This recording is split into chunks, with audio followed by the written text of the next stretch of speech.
per 1 Januari 2025 kemarin, itu untuk pembuatan faktur pajak ini sudah menggunakan aplikasi Cortex DJP yang tadi. Masih bisa nggak bikin faktur di faktur desktop? Oke, ya. di per 11 ini ada penambahan satu kode transaksi.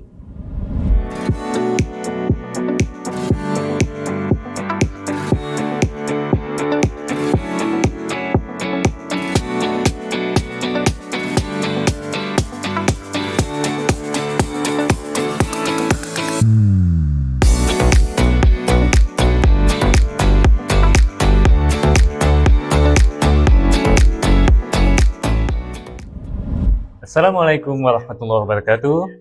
Selamat siang Sobat Bijak, berjumpa kembali dalam acara Bijak, Bincang Pajak Kanwil DJP Jakarta Utara. Baik, sebelumnya perkenalkan terlebih dahulu saya Sudardi, penyuluh yang baru bergabung di Kanwil DJP Jakarta Utara. Pada kesempatan ini saya tidak sendiri, sudah bersama saya Kak Farah, penyuluh yang juga bergabung di Kanwil DJP Jakarta Utara. Selamat siang Kak Farah. Selamat siang Kak Dari, apa kabar Kak Dari? Alhamdulillah baik, gimana Kak Farah kabarnya? Alhamdulillah. Alhamdulillah. Ya, Sobat Bijak apa kabar? Mudah-mudahan sehat juga ya Sobat Bijak semua ya. Oh ya, semoga dalam keadaan sehat semua ya. Dan semangat mengikuti acara kita ya. Walaupun agak serius sedikit ya siang hari ini ya. Iya. Ya. Gini Kak Farah, seperti kita ketahui bahwa pada pertengahan tahun 2025 ini terbit beberapa aturan perpajakan terbaru. Nah, langsung saja kita akan berbagi dengan Sobat Bijak pada bincang pajak siang hari ini terkait faktur pajak yang diatur dalam Peraturan Direktur Jenderal Pajak Nomor 11 Tahun 2025 tentang ketentuan pelaporan pajak penghasilan, pajak pertambahan nilai, pajak penjualan atas barang mewah, dan bea meterai dalam rangka pelaksanaan sistem inti administrasi perpajakan. Wah, panjang kali. Ya, tapi kita kali ini mungkin akan membahasnya hanya terkait faktur pajak saja nih Kak Darlin. Oh ya, oke Kak Farah. Sebelum mulai bisa diberi gambaran umum apa sih yang melatar belakangi serta tujuan diterbitkan Per 11 tahun 2025 ini? Oke, baik Sobat Bijak. Jadi kenapa diterbitkannya Per 11 tahun 2025? Jadi secara garis besarnya itu ada dua ya hal yang melatar belakangnya. Yang pertama tentu terkait pelaksanaan hak dan pemenuhan kewajiban perpajakan. Nah, dalam hal ini termasuk pembuatan faktur pajak ya, di mana mulai tanggal 1 Januari 2025 kemarin ini. Oh, awal tahun. Ya, di awal tahun ini pembuatan faktur pajak ini sudah menggunakan Cortex DJP ya kita sebut modul e-faktur gitu ya. Nah, selain itu juga jadi aturan-aturan terkait faktur pajak yang sudah ada di aturan sebelumnya seperti Per 03 tahun 2022 ya. Ya, 2022 sebagaimana itu sudah diubah ya dengan Per 11 tahun 2022. Ada juga Per 17 tahun 2019 nih. Nah, ketentuan terkait faktur pajak itu belum tertampung yang terkait nanti implementasi Cortex DJP. Ya, karena masih mengakomodir aplikasi yang lama gitu ya. Ya, jadi ketentuan lama masih menggunakan aplikasi e-faktur desktop ya. Jadi di Per 11 ini nanti mengakomodir implementasi Cortex.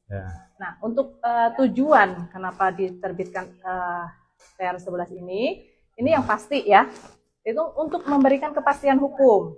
Nah, selain itu untuk kemudahan administrasi, meningkatkan pelayanan dan melaksanakan pembaruan sistem inti administrasi perpajakan. Nah, ini maka perlu dilakukan penyesuaian ketentuan teknis mengenai faktur pajak dalam rangka implementasi Cortex gitu ya. Gini nih Kak, tadi disebutkan bahwa aturan sebelumnya itu, sebelum Per 11 itu belum menampung ketentuan yang terkait dengan faktur pajak dalam rangka implementasi Cortex DJP. Lantas apa saja sih pokok-pokok perubahan dalam Per 11 tahun 2025 itu terkait faktur pajak? Pasti banyak nih. Ya. Tadi di DM juga menyebutkan banyak kali yang berubah katanya. Betul Bisa sekali. dijelaskan Kak? Sama kita urai satu persatu ya, siap, apa saja perubahannya ya. Jadi ada beberapa pokok perubahan ya yang ada di Per 11 ini dibandingkan dengan aturan-aturan sebelumnya ya. Untuk yang pertama ini terkait aplikasi. Oh, aplikasinya. Ya. Aplikasinya berubah. Jadi per 1 Januari 2025 kemarin itu untuk pembuatan faktur pajak ini sudah menggunakan aplikasi Cortex DJP yang tadi modul e-faktur ya. Oh ya.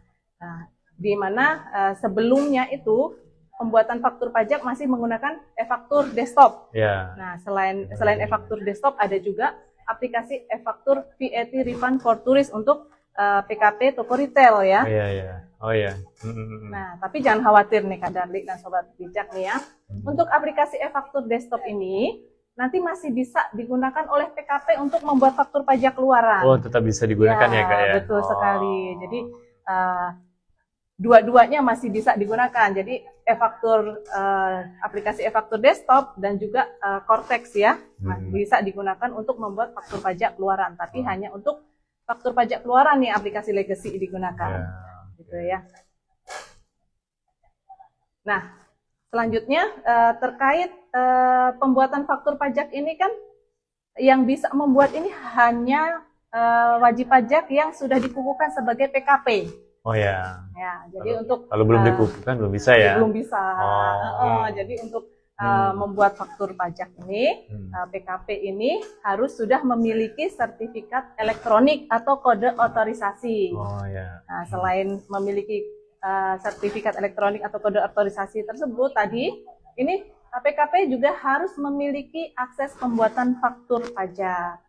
Jadi dia diberikan hak akses dan juga memiliki sertifikat elektronik. Kalau sebelumnya kan sertifikat elektronik itu kan melekat pada PKP-nya, ya, baik itu PKP badan atau orang pribadi ya. Kalau badan ke perusahaannya kayak gitu ya? Ya, betul. Tapi dengan adanya Cortex ini, sertifikat elektronik atau kode otorisasi ini melekat ke orang pribadi. Dalam hal ini biasanya oleh pengurus ya, atau yang menandatangani faktur pajak. Ya, kalau badan hukum ya? Ya, betul.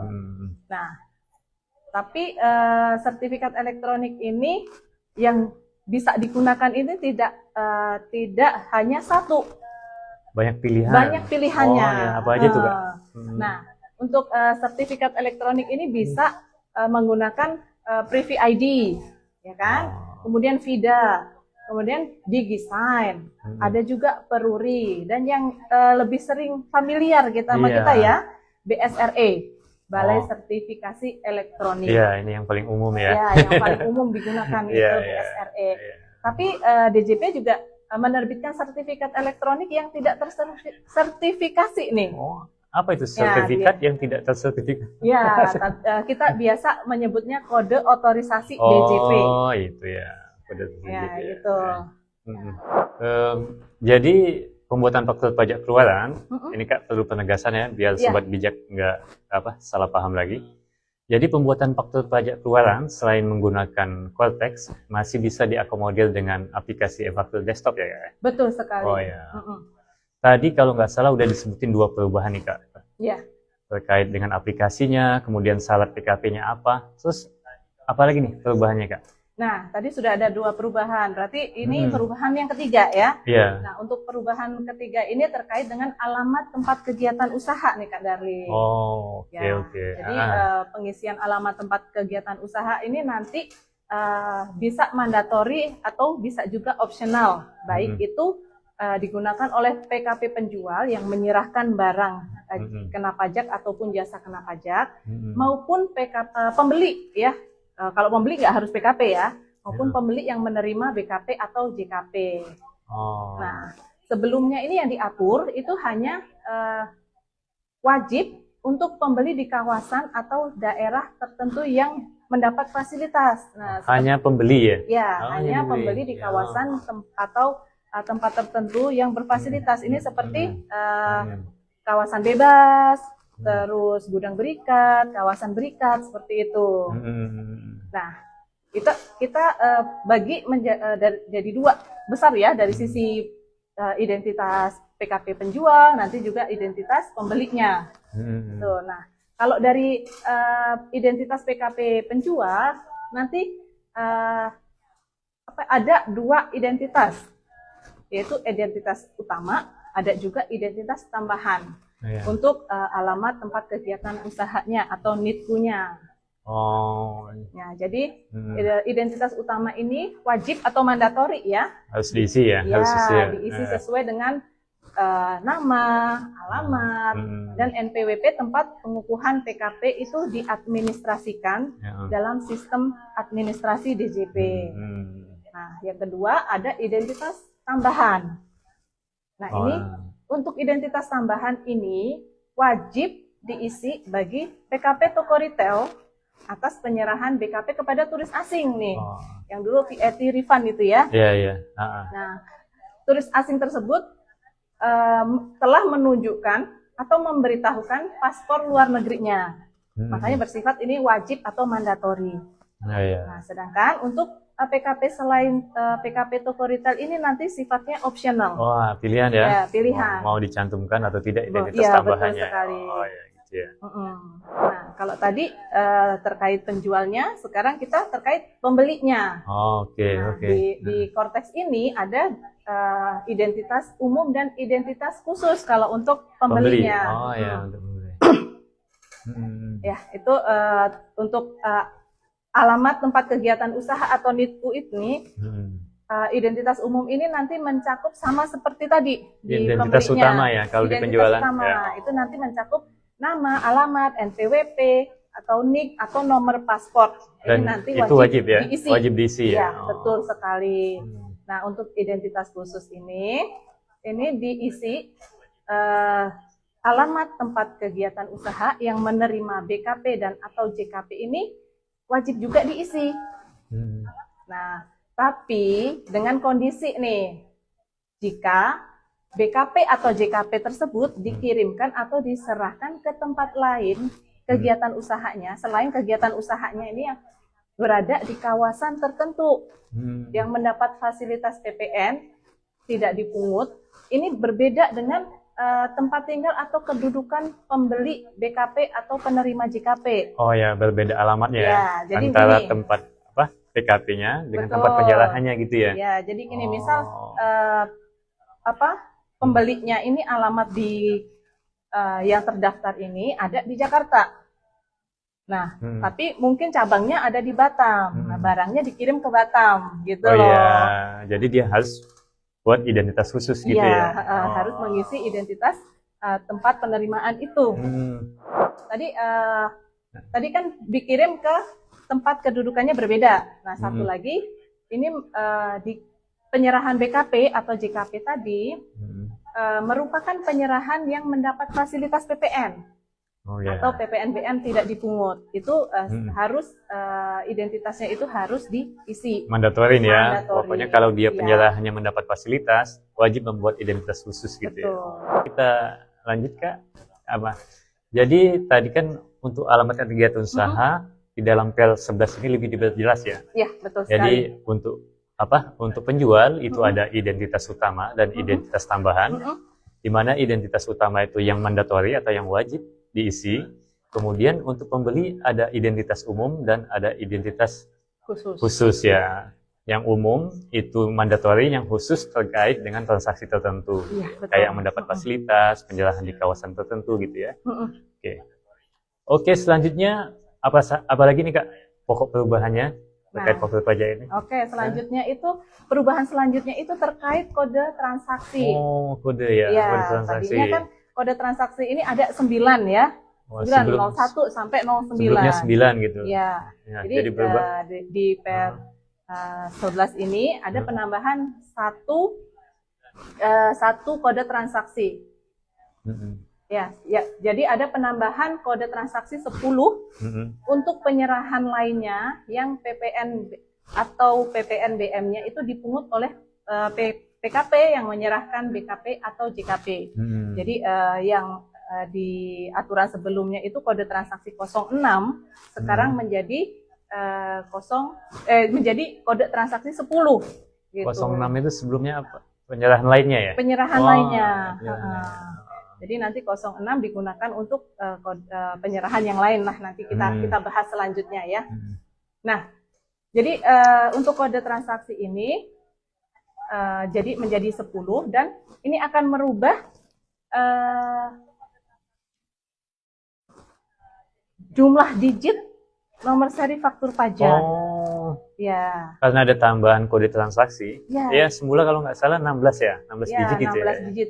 Tetapi sebelumnya ya, sebelum kita membahas jumlah digit nomor seri faktur pajak, ada penambahan lagi, itu terkait kode status faktur pajaknya. Oh. Ya, yang tadinya itu kode status faktur pajak itu kan hanya 1 digit. Sebelumnya ya. Ya, jadi kalau untuk faktur normal itu 0. 010 misalnya Ya, kayak untuk gitu ya. pengganti 1 gitu Oh, ya. jadi 011 kayak gitu Ya, ya. betul. Oh, ya. Nah, sekarang Kalau ini sekarang? untuk kode statusnya itu menjadi 2 digit. Oh. Ya, untuk normalnya 00, untuk jika pengganti pertama jadi 01, pengganti kedua itu menjadi 02 gitu. Oh, ya. Ya, jadi tadi jumlah kode transaksi kode nomor faktur pajak ini menjadi 17 digit. Itu tadi ada Karena ada tambahan tadi ya. Ya, Karena 2 pertama tambahan. ini terkait digit, 2 digit pertama ini kode transaksi, 2 digit berikutnya itu adalah kode status, dan 13 digit berikutnya adalah nomor seri faktur pajak yang diberikan oleh DJP. Ya. Ya, jadi untuk Sobat Bijak tadi kan masih bisa membuat faktur pajak melalui aplikasi e-faktur desktop ya. Iya, iya. Dan nomor serinya itu masih 16 digit. Ya. Oh, ya, yang lama ya. Masih yang lama. Nah, ketika faktur tersebut dimigrasi ke sistem Cortex, ini akan diubah menjadi 17 digit. Gitu ya. Nah, di mana nanti ketika dimigrasi ini akan ditambahkan 1 digit berupa angka 9 di digit ke-5. Oh, menyesuaikan 17 digit tadi ya? Betul sekali. Nah, satu hal lagi, untuk penomorannya kan sebelumnya ini kan kita harus mengajukan permintaan nomor seri faktur pajak gitu ya. Iya, bikin repot itu banyak yang bilang. Iya, takutnya pada kelupaan gitu ya. Terus nggak bisa bikin faktur gitu ya. Iya, nah, kalau sekarang, jatahnya habis gitu ya. Betul. Nah, sekarang dengan Cortex ini, nomor faktur ini nanti akan diberikan secara otomatis oleh sistem pada saat setiap nerbitkan input ya. Pada saat faktur nanti di-upload.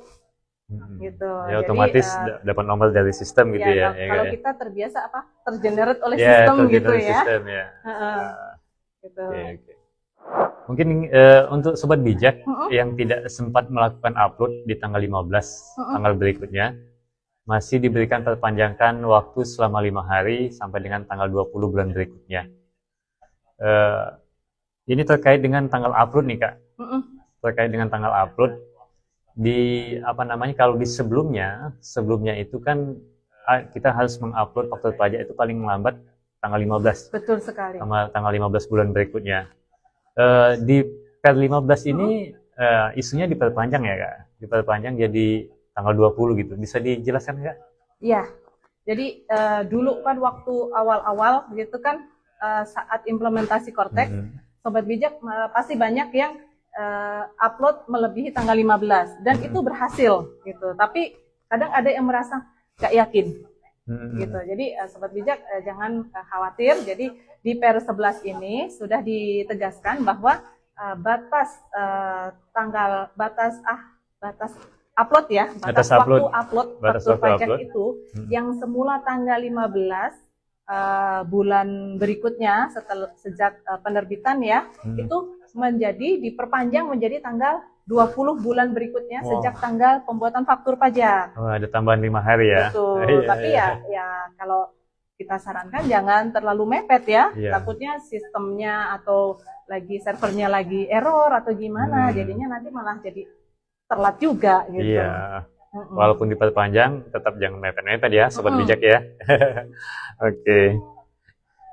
Jadi Sobat Bijak ya, kita sampaikan lagi bahwa bagi Sobat Bijak yang belum sempat mengupload faktur pajaknya di tanggal 15, ternyata di per 11 ini diperpanjang waktunya sampai dengan tanggal 20. Oke nih Kak Farah, masih ada perubahan yang signifikan nggak terkait faktur pajak di per 11 ini ya? Ada perubahan satu lagi terkait PKP toko retail nih. Nah, apa dengan PKP toko retail? Kalau PKP Toko Retail itu sebelumnya kan membuat faktur pajaknya itu khusus menggunakan aplikasi e-faktur VAT Refund for Tourist. Ya, aplikasi Ya. ya, khusus ya. Nah, sekarang mulai per 1 Januari 2025 ini Toko Retail maupun PKP biasa ini membuat faktur menggunakan Cortex DJP atau model e-faktur. Ya, gitu, semuanya ya. di Cortex Nah, ya. Nah, ini tadi terkait yang kode transaksi tadi. Oh, yang diganti. Ada yang kode Ya, yang diganti yang tadi ya. tadinya diganti menjadi 10, kan ini 06 tadi apa gitu ya. Oh iya. Kode transaksi 06 ini sekarang digunakan untuk pembuatan faktur pajak toko retail. Oh. Iya. Gitu. Nah, selanjutnya itu ada perubahan lagi terkait pemberitahuan ekspor. Oh, Pemberitahuan PEB ya, ekspor biasa. barang kena pajak Hmm. tidak berwujud maupun jasa kena pajak. Iya. Nah, ya kita biasanya kalau kita itu PEB gitu Iya, ya. lebih kenal dengan PEB ya. Nah, Iya. kalau sekarang pembuatan PEB ini harus menggunakan modul e-faktur di Cortex. Oh, Ya, ya. sebelumnya kan Sobat Bijak membuat PEB ini kan secara manual ya. Oh, terbantu sekali berarti Iya, ya dengan secara aplikasi manual Cortex di ya. luar sistem DJP. Iya. Tuh, kalau sekarang harus menggunakan Cortex gitu. Nah, Iya. satu hal lagi, jika nanti ada nota retur atau nota pembatalan, meskipun itu faktur normalnya itu dibuat di aplikasi legacy atau e-faktur desktop, Iya. itu nanti nota retur atau nota pembatalannya itu juga dibuat di Cortex. Oh, jadi walaupun fakturnya diterbitkan di aplikasi lama gitu ya, tapi ada nota retur atau pembatalan di 2025, Betul? pembuatannya di aplikasi Cortex ya? Iya. Oh, gitu ya. Jadi Iya. semua nota retur maupun nota pembatalan dibuat di Cortex. Oke. Gitu. Jadi semua dilakukan di Cortex ya, Sobat Bijak ya. Jadi nggak perlu khawatir lagi dan semuanya terotomatisasi gitu ya. Ya. Tadi kalau nggak salah saya hitung-hitung udah 9 tuh Kak. Udah banyak Sudah kali banyak ya kita ya. bahas, ada 9 korban. Ada yang ke-10 nih Kak? Ada. Oh, ada. Masih ada yang masih ke-10 ya. ada. Apa nih yang ke-10? Nah, ini terkait jika nih Sobat Bijak melakukan kesalahan nih.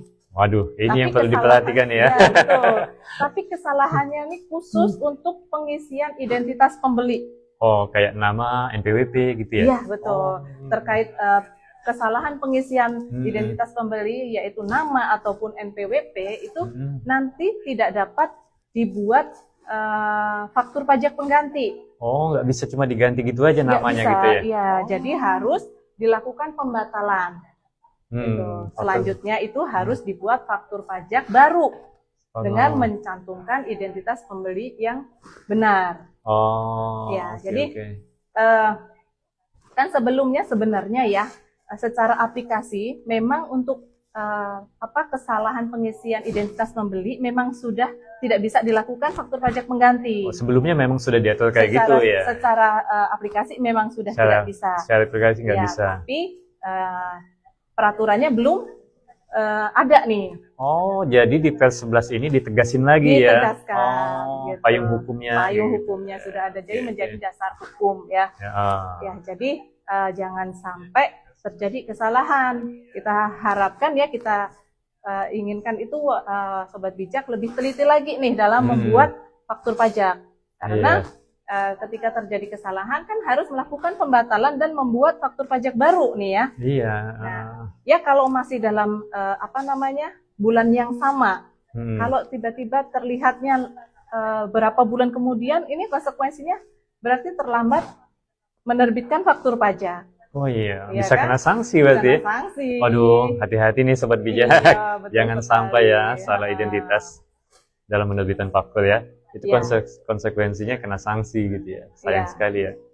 Oke. Ya, untuk perubahan berikutnya itu adalah faktur pajak pengganti ya, masih terkait faktur pajak pengganti yang dibuat setelah nota retur atau nota pembatalan faktur pajak. Nah, jadi faktur pajak pengganti ini nanti dibuat dengan memperhitungkan nota retur atau nota pembatalan. Jadi ada jumlah neto nanti yang di input di nota faktur pajak penggantinya ya. Oh ya, jadi kalau ada nota pembatalan, dibuat faktur pajak pengganti, nota retur atau pembatalan tersebut udah dihitung gitu ya. Jadi di faktur pajak pengganti udah nilai bersihnya atau nilai netonya. Ya, dan gitu. retur atau pembatalan tadi dianggap tidak pernah terjadi. Oh, oke. Gitu. Oh, tentu saja ini hal yang baru ya Sobat Bijak ya. Jika Sobat Bijak menerbitkan faktur pajak pengganti, namun dibuat setelah adanya nota retur, maka faktur pajak pengganti tersebut dibuat dengan memperhitungkan nota retur atau pembatalan atau nilai netonya saja. Dan retur BKP atau pembatalan JKP dianggap tidak terjadi. Mungkin ada pokok perubahan lagi? Ada. Mungkin yang terakhir nih ya, Kak Wara ya. Satu perubahan terakhir nih ya. Apa nih, Kak Wara? Itu terkait penggunaan aplikasi e-faktur legacy, pembuatan faktur pajak pengganti pasca nota retur atau pembatalan, PKP tertentu pengguna per 13 tahun 2024, maupun relaksasi faktur pajak. Nah, nanti dalam hal faktur pajak pengganti tadi dibuat setelah nota retur atau pembatalan atas faktur pajak yang diganti. Faktur pajak pengganti itu dibuat dengan menggunakan modul e-faktur di Cortex DJP dengan memperhitungkan nota retur atau pembatalan. Oke. Ya, dan pengembalian atau retur dan atau pembatalan JKP tadi dianggap tidak terjadi. Ya, jadi netonya tadi. Nah, tapi ketika yang dibuat menggunakan aplikasi e-faktur legacy, nanti dibuat tanpa memperhitungkan nota retur atau pembatalan. Nah, atas pengembalian atau pembatalan tadi tetap terjadi, gitu, tetap dianggap ada, gitu. Itu aja yang membedakan ya. Kalau modul e-faktur Cortex dia memperhitungkan nota retur atau pembatalan. Kalau di e-faktur legacy dia tanpa memperhitungkan. Gitu. Betul. Oh ya, bagi sobat pajak yang telah dikukuhkan sebagai PKP, maka jika terjadi penyerahan, sobat bijak memiliki kewajiban untuk membuat faktur pajak. Yang jadi masalah, banyak sobat bijak nih Kak, yang masih bingung kapan mereka harus membuat faktur pajak. Termasuk tadi ada pertanyaan itu kan, tanggal faktur pajaknya kapan gitu. Nah, gimana nih Kak Farah, bisa dijelaskan? Ya, jadi sebenarnya secara aturan itu sama ya.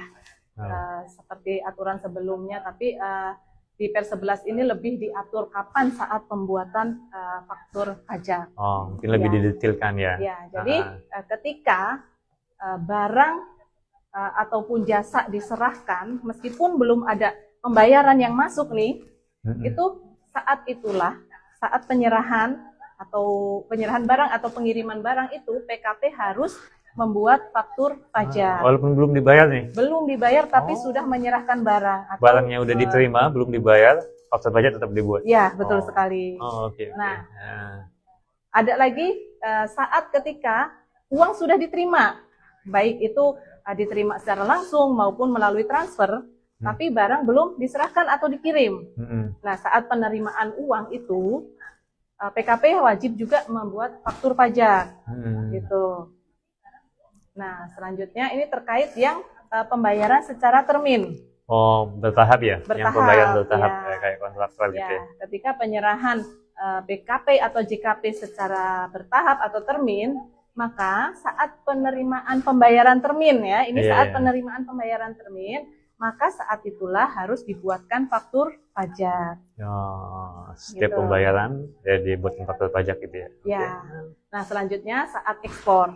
Nah, itu untuk ekspor ini saat PEB ya diterbitkan oleh Bea Cukai.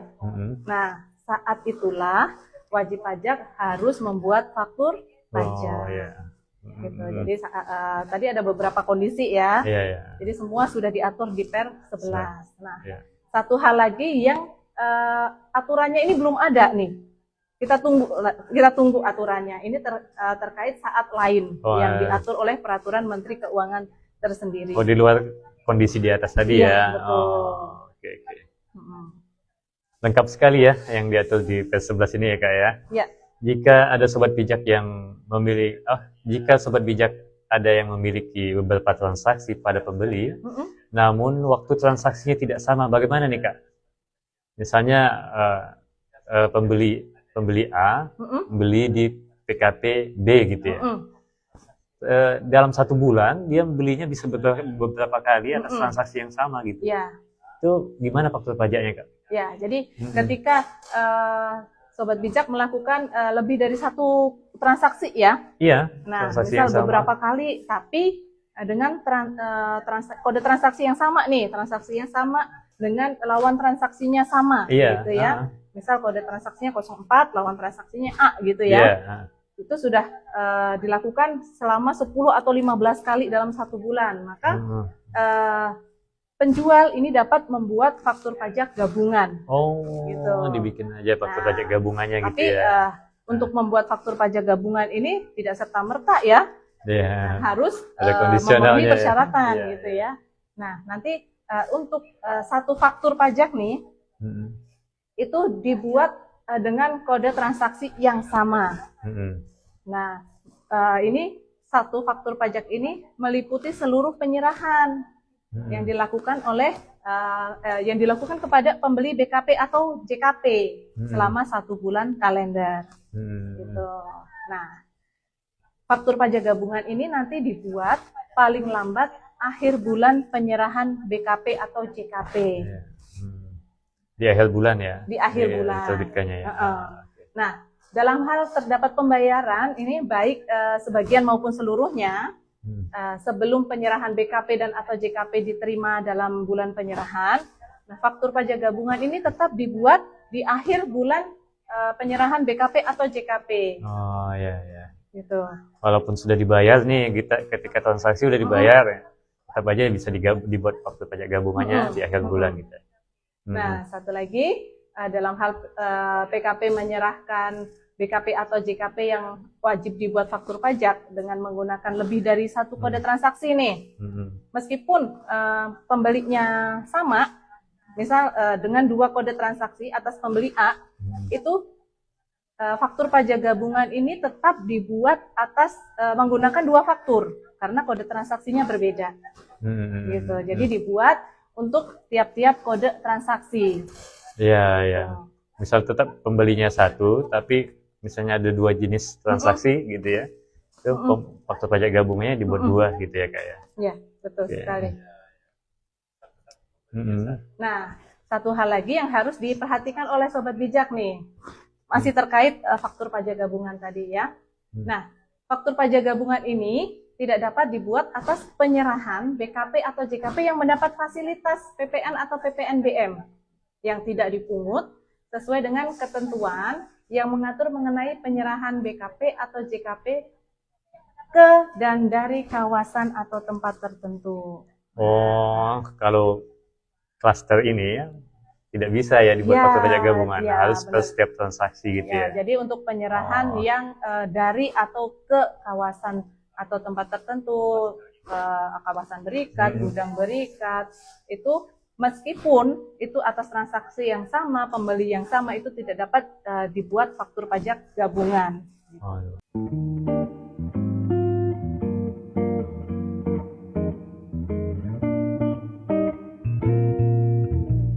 Ini nih dari Ratri DS ya. Gimana? Kak izin bertanya nih, masih bisa nggak bikin faktur di faktur desktop? Oke. Ya gimana tadi? Ya, buat Sobat Bijak dari Kak Ratri ya.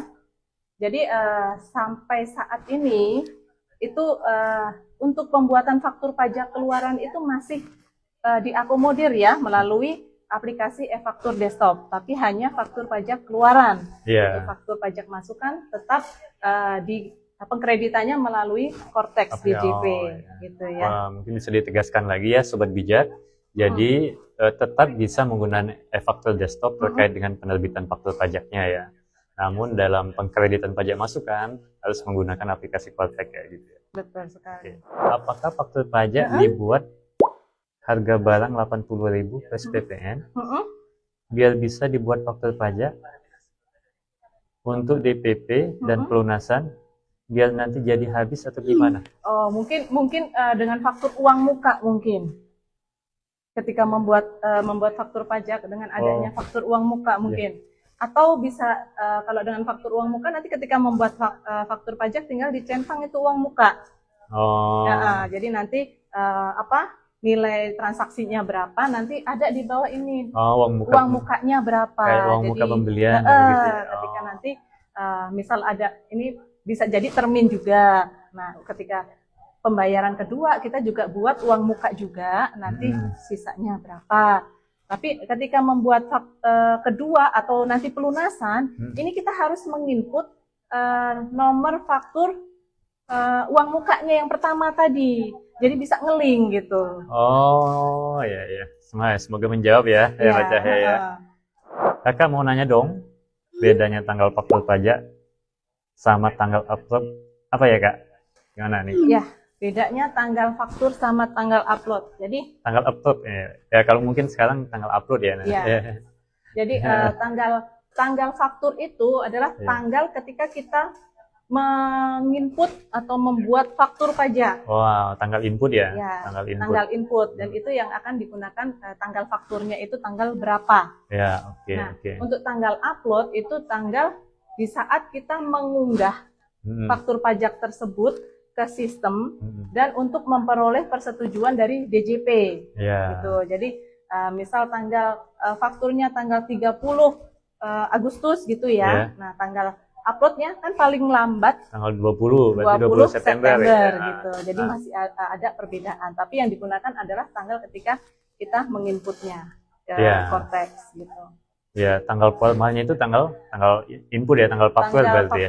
Iya, betul. Tapi kalau nggak diupload, itu konsekuensinya lawan transaksinya ribut kan? Ya, kalau nggak diupload ya konsekuensinya lawan transaksi tidak dapat menerbitkan mengkreditkan masukannya. Karena nggak muncul di akun dia ya. Iya, betul sekali. Padahal dia udah bayar PPN-nya gitu ya.